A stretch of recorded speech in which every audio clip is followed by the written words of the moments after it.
Um, Sorry, that angle was not our best because we were about 10 minutes in, and then I realized, damn, didn't press record.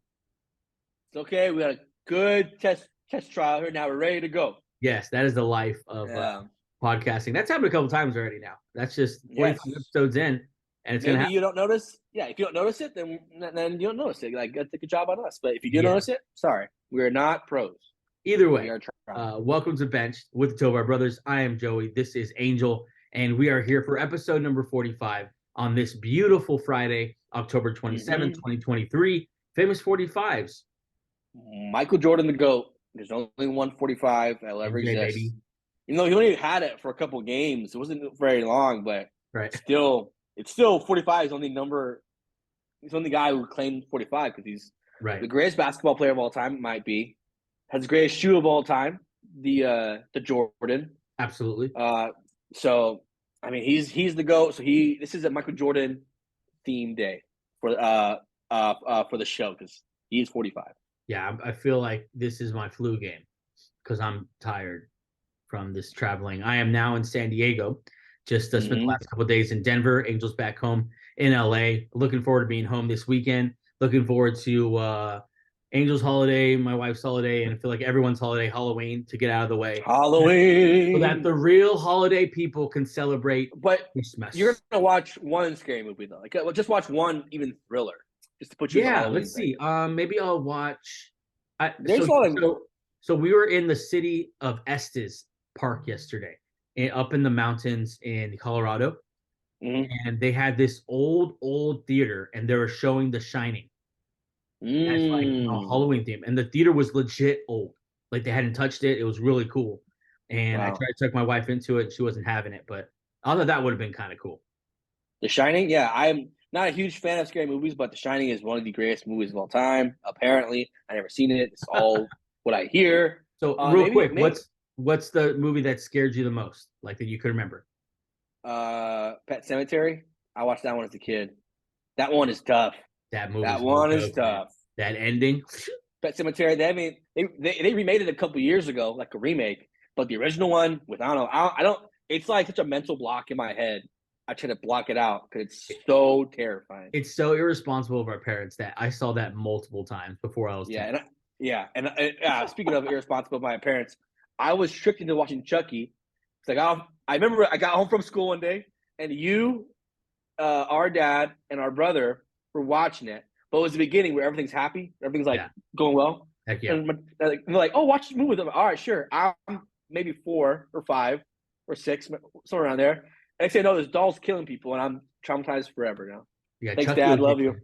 Chucky will get you because it turns, something you've always trusted and loved into just a killing machine. Toys. A little doll. Don't do that to toys. Yeah. I think mine is got a bad rep. Mine is The Fourth Kind. You ever seen that? Yeah. That's the one shot from a camera from No, that's Quarantine. Oh yeah, you're right. Quarantine, more jump scare. The Fourth Kind is about a little town in Alaska where there's kind of some weird. It's almost like an alien, demonic. Yep. I was in, I think, the senior year of high school, and a friend of mine were we had some we were doing some drugs, and we went to go. No, we safely in a good environment. No, we smoked some marijuana. And we went to watch The Fourth Kind, and that was the worst decision of my life. And that sounds like a bad decision. It is a terrible decision. And not only because it's scary, because don't do drugs. Drugs are bad. Drugs are bad. Is legal though. Anyway, marijuana is legal in California, so we were in. Yes. Yeah. Moving on. Yeah, but that was probably the scariest moment of me for scary movies. Anyway, yeah. I don't know how we really got off on tangent there, but no. There's a lot of Halloween parties this weekend, so this is the Halloween weekend because Halloween's on Tuesday, which sucks because no one can take off. Tuesday's tough to have a party on. Right. So this weekend's be a ton of Halloween costumes and a bunch of candy on sale at Ralph's on Wednesday. So Wednesday would be a great day for me. I will go get candy. Very good. And then we're into the other holiday season, the real holiday. Then we're in the swing of the heavy hitters. Yes, the heavy hitters. I like that. And also week 8 of the NFL season is here. Very excited about that. It is getting good. And Yes. in large part because the trade deadline is now 27, 28, 29, 30, 5 days away. Very excited for the trade deadline. It's probably our favorite time of the year. And the NFL's caught up to the NBA. Yeah, I mean, last year was pretty good. Last year was very good. Yeah. So hopefully this year we already had one trade with Bayer to the to the Eagles. Hopefully there's so much rumors out there. Always fan pages. The conspiracy theories that fan pages have right now are just elite. There's so many like ridiculous ones. But you don't really know it's ridiculous because you don't know what's happening. There's always one trade that comes out of nowhere. From what I've seen, the Cowboys are going to be stacked in about a week. They're about to have, I think, Derrick Henry, Javonte Williams, Budda Baker. They're going to get all those guys. Cowboy fan pages are crazy. That's what I hear. I mean, not dogging Cowboys fan pages, but just in general. Yeah, all his fan pages are all high right now on hope and you know what? Ecstasy. More power to you. Have fun with man. it. This is a great time to be a football fan. And listen, it's put up or shut up time for these teams. Let's get into it a little bit. First, before we get to the news real quick, let's quick recap. Did you see the Bills-Bucks game? I did. Thoughts? Okay. Initially, I thought I liked how the game started for the Bucks. Yeah. They were playing tough. They just couldn't. Their defense stiffened up in the red zone. Whoa, pause. Buffalo couldn't really get it going early, but the better team eventually came out. But still, this Bucks team needs a running game. I know Rachaad White caught a lot of balls, but they cannot run the ball at all. No. It's holding this team back. Mike Evans was completely almost shut out. Yeah. But I thought it was a pretty good game. Third quarter got a little boring though. So lucky enough there was basketball on it, two screens, but yeah. My quick thoughts was the Bills looked really good. I thought Josh Allen had a bounce back game that he needed. The Bucks, this is what I'm scared about for the Bucks as an actual contender is when they run into a star. When Baker Mayfield runs into a Josh Allen playing like that, or Joe Burrow when he's heating up again, or Lamar Jackson, or Mahomes, all those players in that conference, is he going to be able to? Oh, he's in the NFC, sorry, but Jalen Hurts, or even those guys, like, is he going to be able to match that? By himself right now, probably not. They need running game. That's not Rachaad White isn't it. He's going to be the complimentary back. He's going to be a nice complimentary back. But they've tried to hand him the backfield, and it hasn't worked. It's such a glaring issue with the Bucs team when you watch them play offensively. Like, they just can't run the ball, and you can't be one-dimensional with Baker Mayfield. As much as I love Baker Mayfield, he's not that kind of quarterback who can just say, "There's no run game, but I'll still make it work with passing." Because if they shut out one of the wideouts, Mike Evans, it's just one guy. You need balance on that team, and there's no balance. So, but the Bills, a game that you had to win, and they won. So. Yeah, good win for the Bills. Not a big win, but a good win for the Bills. Bucks now dip below 500, 3-4, I believe. Yeah. So we'll see. I mean, that NFC South is not a great division so far. That's looking. So we'll see how that plays out. Let's get into the news. Okay, the news is brought to you by 818 Brewing, and let's jump into it here. The Seahawks are signing pass rusher Frank Clark, according to Joe Cena Anderson. He passed the physical, and they have the pass rusher we've been wanting them to get. Is it enough? No, they need to get another guy. Clark is the rotational third down guy, but they need to get a little bit more. So he played for the Broncos? Did he actually play? He played. He wasn't very good, but no one's going to the Broncos this year. So okay, well, that's fair. Yeah.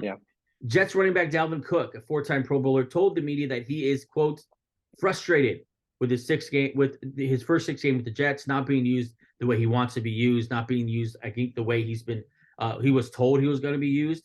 But he was also asked multiple times if he wants to be traded, and he reiterated, I don't want to be traded. I think he just wants his role to change. Is there a market for Dalvin Cook if he is traded? That's not a market. You should just stay on the Jets, man. They gave you a 2-year contract. Try to work for that second year. I'm not sure how secure that second year is. But yeah, I mean, this is because the offense is so basic without Aaron Rodgers. You can't have a two. It's not creative enough to have two backs. And Breece Hall is better than him. So sorry, you're not on the field, dude. Breece Hall is better than you. Yeah, I think Dalvin Cook read that out, man. Aaron Rodgers coming back.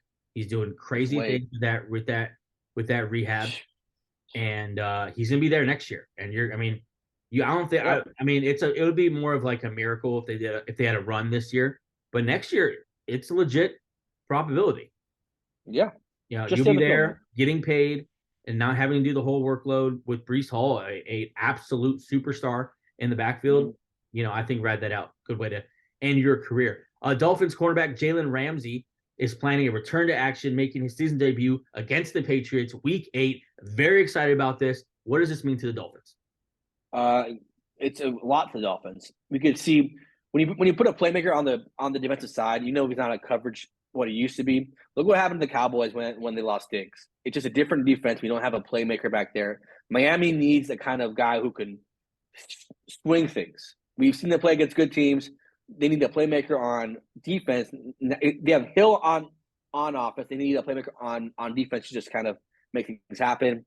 Even if Ramsey isn't what he used to be, he's still a playmaker. So, and also, I think you can't count out the leadership from the veteran. A veteran leader, having a Jalen Ramsey, I don't know if Hall of Famer, but a certified legend of his era. Back there, making a difference. Giants quarterback Daniel Jones out for Week 8, and it's a little deeper than that. Tyrod Taylor's going to start. They've won without Daniel Jones in the lineup.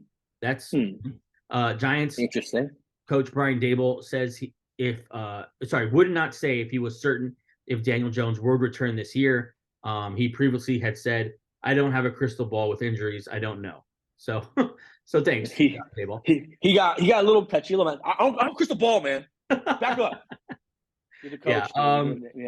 I mean, we have. I think we're touching this later, right? Or are we not? Maybe not. No, we're not. So let's talk about it right now. I'll touch it. Blessing in disguise, my friend. I am not wishing Daniel Jones any kind of injury stuff at all. But if you can lose this year and get a good quarterback, and it might be worth it. I mean, and this offense runs better without Daniel Jones. Look how like last week they actually used Darren Waller right. They got all the wideouts involved.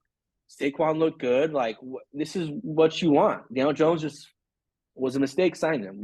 We've said that a billion times, but very interesting. I mean, bigger story to you: the Giants winning without Daniel Jones or the Browns winning without Deshaun Watson? Well, obviously, it's the Browns without Watson, but this one's not. It's a good second place because Daniel Jones signed a big contract. They committed to him long term, like 2 years.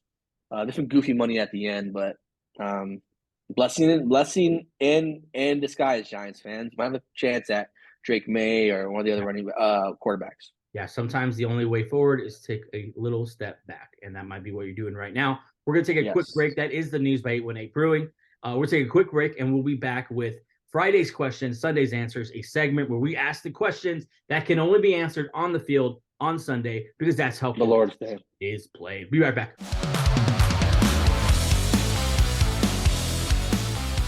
Okay, we are back with Friday's questions, Sunday's answers, going into week number 8. I cannot believe we're already here, creeping up on the halfway point of the season. Nonetheless, let's get started here. Angel, what's your first question for week 8? Okay. Have the Jets somehow become the most underrated team in football? Like somehow. Okay, so this week they're playing the Giants. You can win that one easily. They're 3-3. Zach Wilson has been average the last 4 games, which is good for him. A major 2 touchdowns, 0 picks. 2 touchdowns, 0 picks in 4 games is an improvement for Zach Wilson. Yes. Defense has been elite without Sauce Gardner and without DJ Reed playing. Right. They beat the Eagles without those guys. Yep. The Breece Hall is healthy, averaging 6.5 yards per carry. The next 2 games are against the Chargers and against the Raiders. So you have the Giants, Raiders, Chargers. Winnable. They're 3. They could easily come out of this stretch 6-3. God. And this is what Aaron Rodgers wanted to come back to. If they could somehow, by some miracle, secure a bye week, so they get Rodgers, I'm thinking as a positive. I'm not Jets, but as a positive outlook. But this is what Aaron Rodgers wanted. He wanted to come back to a team that's in the hunt. In 3 weeks, they could very much be 6-3, competing with the Bills for this division. The Dolphins. It's amazing how they took such a step back because Aaron Rodgers lost. That no one thought about anything about them. Right. And now look up, they're 3-3, about to play 3 games that are very winnable. This team has somehow turned the table. Shout out to Robert Saleh for keeping a message of hope within the locker room that lost its most prized possession since Joe Namath. This team is underrated somehow, and I'm starting to believe that this team could be a 3-4 seed in the AFC, maybe 2 seed. Well, I don't know. I mean, but what about Zach Wilson taking his girlfriend out on a date on his bye week? Isn't that? I saw that. Isn't that? I saw that. I saw it on Twitter. It's like, do you know that like you guys don't burn the Kelseys for having a podcast, or don't burn like that's just dumb. He's allowed to have a social life. Goodness gracious, that New York. That was bad. That New York media is on one. But yeah, no, I agree with you. I mean, the Jets might. I know. I just because of that defense, they have a chance. That defense, if Zach Wilson can just play okay football, it's very similar to the Niners. That defense is going to give you a shot. And man, good for Zach Wilson. I don't think I've seen a lot of like progress where I'm like, oh yeah, he's their future, but he's keeping them afloat, and that's all you want from a backup. Yep. Yeah. Good point. Excited to see that there. I'll go next, and this is an interesting one, and I got to give you props for this. You actually put this idea in my head. If Sam Darnold balls out for the Niners this week, what then? Let's go to a little Brock Purdy stuff here. Last couple of weeks, we've seen Brock Purdy have the game in his hand at the end of the game. And, now we go into those drives where those drives at the end of the game where you're like, okay, let's see it. This is on you, big guy. Like, this is what elite quarterbacks do, and he's not gotten it done the last couple times out here. His stats aren't bad. Actually, they're very good if you look at them. 1,600 yards, 11 touchdowns, 3 interceptions, 107 rating. He looks fine, but at the end of the game, he's been unable to kind of put the team on his back for like 2-3 minutes in those really crunch times, especially when his top weapons are out. Debo being hurt with that cracked shoulder, McCaffrey missing that one game against the Browns, I believe, with the strained oblique. Kittle's been healthy, thank God, but Ayuk in and out of the lineup. Enter Sam Darnold. Now, Sam Darnold obviously has the pedigree. Came in as not number 1 overall, but he was like a top 5 pick, right? What was he? Number 2. Number 2. He obviously has the talent. He's never been able to put together, but you would think him and Shanahan, they might be able to figure this out. If Sam Darnold comes in, are the Niners? Here's my question for you: are the Niners at a point where they just need to be so hardcore about their decision making with quarterbacks, like in the sense of, does the quarterback work or not? I don't care about anyone's feelings. I don't care about any kind of loyalties. We need a quarterback that can make this work in a Super Bowl run. Can they make that kind of decision if Sam Darnold comes in here for a couple games and balls out? I'll tell you what, you're about to see the loyalty tested. Yes. To Brock Purdy. If Darnold comes out and beats the Bengals, a big game, one of the biggest games of the week, one of the biggest games of Sam Darnold's career. He hasn't had a lot of big games. If he comes out and balls out, it's gonna be very interesting to see what Kyle Shanahan says about is Brock Purdy starting next week. Because then what's gonna happen is that Brock Purdy throws one pick, the crowd's gonna be screaming for Sam Darnold. In a world where Sam Darnold is the savior of a team, which is crazy. Look, while other things have happened, this is gonna be so fun. I want another good game because I want that drama. I want that drama so bad. I can't wait to see it. Sam Darnold, let's go, baby! I'm rooting for you. You got one? Yeah. Also in that game, if the Bengals win on Sunday, do they automatically rise to the top of the What AFC? A game! Okay. So the Bengals are playing a hurt 49ers team. We just said no Purdy, no Debo Samuel. We've seen what just a Debo Samuel without him, how the offense looks different. Right. Okay. The Bengals are only one game out of the 5th seed. The Browns are playing the Seahawks, and the Steelers are playing the Jaguars. Both are 4-2. Bengals are 3-3. Bengals win. Those teams lose. They're right there in the thick of that 5 seed. They are coming off a bye week where Burrow was able to get that calf healthy. T. Higgins was one of the big weapons on their team, is healthier now. Right. If they win, for me at least, I'm gonna if they win convincingly, like, this team's back. They're gonna be in the top 5. Yeah, I'm with you. This for as much as we've criticized their handling of this Burrow injury, they could very much be in the 4th, 5th seed already, just with one win over the 49ers. And this is how a Joe Burrow gets hot. We've forgotten how good Joe Burrow is when he's hot. Yeah. If he gets hot, gets a 9, tears him up. Kirk Cousins just tore up this team. Okay? So it's doable. Yeah. If Burrow can come out, tear him up, they win this game, they automatically rise to the top of the AFC. Yeah, I mean, the Bengals, they're kind of a sleeping giant, right? I mean, because Yeah. we know what they're capable of. They are a Super Bowl talented roster. That defense still has many of the players that they went to the Super Bowl with. And then most of all, Joe Burrow.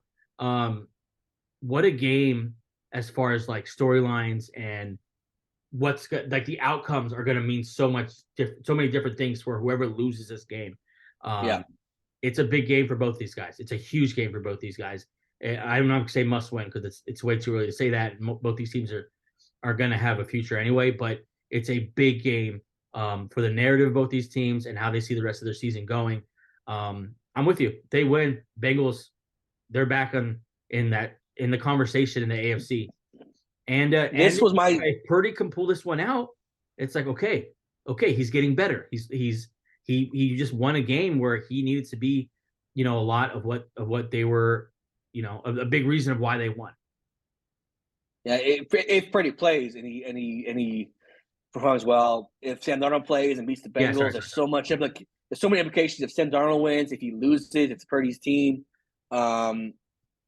It's a game of the week. There's so many storylines here. Purdy's been ruled out, right? He practiced Thursday, but he's still in the protocol, so we don't really know. Okay. He was put in protocol Monday, but it's tough with these concussions. So far this year, I read a stat: no one who has been diagnosed with a concussion has played the same week. Has played the next week. So we'll see. Probably not happening. Okay, my last question here of Friday's questions, Sunday's answers is, and it's kind of, I can't say one team without saying the other. Does Tua and do the Lions bounce back? This is what I'm thinking. Okay, these are two new teams to the Super Bowl contender conversation this year. The hotness, right? The Lions in the NFC, the Dolphins in the AFC. There's a process teams need to go through before people like me and you start looking at these teams and saying, yeah, they're legit, whether they lose the game or not. The kind of belief that they get from the NFL fan base, like the Bengals do, where you believe in who they are because you've seen them bounce back from hard times, you see them be elite for stretches of time. That's what I want to see here this week from both the Dolphins and the Lions. So the Dolphins are going to go in and they're going to face a Patriots team that just beat the Bills. Defense is playing lights out. All of a sudden, they have one of the best cornerbacks in the league in J.C. Jackson. Tyreek Hill is a little bit banged up.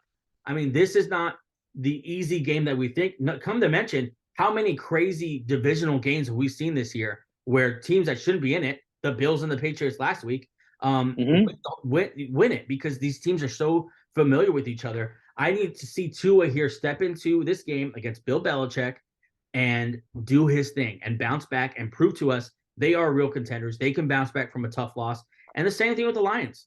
I need to see Jared Goff, the Lions, after that embarrassing loss last week against the Ravens. Embarrassing. Yeah, bounce back here against the Raiders and look good, look dominant, and look like, okay, we brushed that off. That's a tough loss, and our season moves on. Can these two teams do it? I'm excited to see if they can. Yeah, this is this is bigger for Tua's career. This team needs to toughen up as far as yes. If we get bullied, we need to be able to bully somebody back.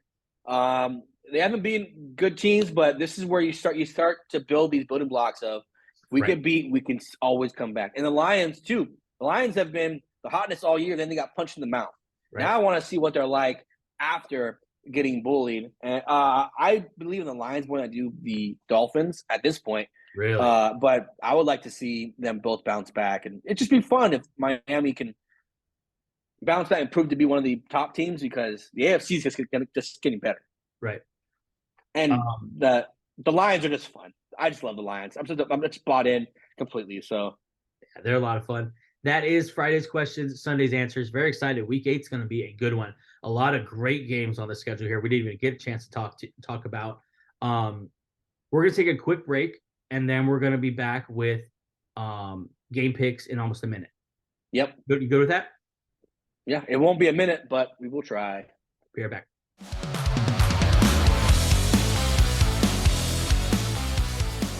Okay, we are back with game picks in almost a minute. Now, last time. Come on, a minute. Minute 34. Pretty good. That's pretty good. Kicked off a full minute and 20 seconds, something like that? Yeah. Very excited about this. I think 8th time's a charm here for us. Yep, that's the saying. Yeah. I mean, to our boys, that's typically how it goes. Yeah. 8-time charm. So let's get into it here. Week number 8, game picks. Start the clock. Ready? In 3, 2. Okay, Texans at Panthers. Bryce Young versus Stroud. Who you got? I'll take Stroud in a blowout. Oh, wow, I get Stroud too, not blowout. Rams at Cowboys. Who you got? Rams. Whichever team wins this one, Rams. Okay, yeah, Cowboys. Vikings at Packers. Vikings on a roll and to keep it going against the Packers. I agree. Vikings. Oh man, big win here, but for the Vikings. Saints at 3-4 visiting the Colts, also at 3-4. Saints in a close game. Derek Carr gets his groove back. I think so too. I think Saints win this one easily. The Patriots at 2-5 visiting the 5-2 Dolphins. Dolphins in a very close game. Very close. I think Dolphins win in a close, low-scoring game. The Jets at 3-3, Giants at 2-5. Giants will barely score. The Jets will score enough. Jets. I think it's a big feel-good win for the Jets. I think they're going to win easily, and it's going to feel really nice to win that way. Jaguars 5-2, Steelers 4-2. Who wins? Steelers. I'm going with Steelers. They'll expose the Jags O-line, and they will dominate the line of scrimmage on both sides. Yeah, Steelers at home. I'm taking them as well. The Falcons 4-3 at the Titans 2-4. Tennessee's playing a 2-quarterback system this week. I am not going to pick that idiotic system. I'll pick the Falcons. Yeah, go Falcons. They're going to win this one. Eagles at 6-1 going to the Commanders 3-4. RP Sam Howell. He'll get sacked 8 times this game. It's pretty easy to pick Eagles. Yeah, fly Eagles fly 7-1. Browns 4-2 going to Seahawks also 4-2. Great game. What do you got? Seahawks and nail biter. PJ Walker magic will end. Seahawks will win this one. I got Seahawks as well. Ravens at 5-2 going to the lowly Cardinals 1-6. So you got Ravens, no explanation. Yep, Ravens. Chiefs at the Broncos. Who you got? This game is closer than people think, but Ooh. Chiefs by 8. Yeah, Chiefs. Yeah, I think Chiefs are going to win. Yeah, by about a touchdown or a little more, but not a huge blowout. Bengals, Niners. I'm taking the Bengals. I'm going with Burrow. I'm going with health. Bengals. I think Sam Darnold balls out here. I think at home the Niners win. Bears at 5-2 going to the Chargers, a struggling Chargers at 2-4. Who you got? Going with the upset. The Bears are going to win this one. This is going to be the end for this whole Bears. Tyson Badgett continues his run. I think so too. Bears win here. And then the Monday night game, Raiders 3-4 going to the 5-2 Lions need to win. In Detroit, who you got? Lions by 13 plus. Yeah, I go Lions as well. Okay. That wasn't better. now, okay, I just got an update here. Ryan Tannehill officially ruled out, so it will be Will Levis on Sunday. Very excited to see that. Quickly about that. They're going to play 2 quarterbacks. They're going to play Levis and Malik Willis in some kind of timeshare. Yeah, because there's a long line of NFL teams that's worked for. I don't know why they're doing that, but anyways, go ahead. Okay, so the time we ended up is at 2 minutes 39 seconds. 0.88. I'm going to put a lot of it on the delay of just being in a Zoom. Okay. All right. I think that's a lot of it. Because this is right back where we were before. Yeah, that's right back where we were before. Last week we're looking like a fluke right now. Anomaly. Yeah. Anomaly. But no, I mean week 8, looking at those games, it's gonna be a fun weekend of football. What's the game you're most looking forward to watching? I want to see the Chargers. I want to see if they can win a game. I'm so sick of this team forming. Also, for fun, I just want to see what the hell the Titans are going to do it on offense. I'm excited to see Will Levis. Yeah, Levis. Yeah, I'm excited to see Bijan Robinson maybe if Arthur Smith wants to maybe do the fantasy football community a favor and play the number 6 overall pick or wherever he was. So tell Arthur Smith. Also Stroud versus Bryce Young. That's a fun one. Yeah. Number one verse number 2. Exciting. We'll game. See what happens. We'll see what happens. Yeah. 2 week of football for me. And then the most Niners. Yeah. Yeah. Game of the week. That's gonna be a great game. That's the show for today. Thanks so much, guys, for joining us. I didn't mention it before, so I mentioned it now. If you're watching on YouTube, thanks so much for following, like, subscribe. Apple, Spotify, thanks for listening. Wherever you get your podcast, thanks so much for that. Follow the show between the show, Instagram, X, TikTok, search at Bench Show. That is week number 8 preview. Looking forward to week number 8. We'll see you Monday. Back in the studio. Happy Halloween. Later.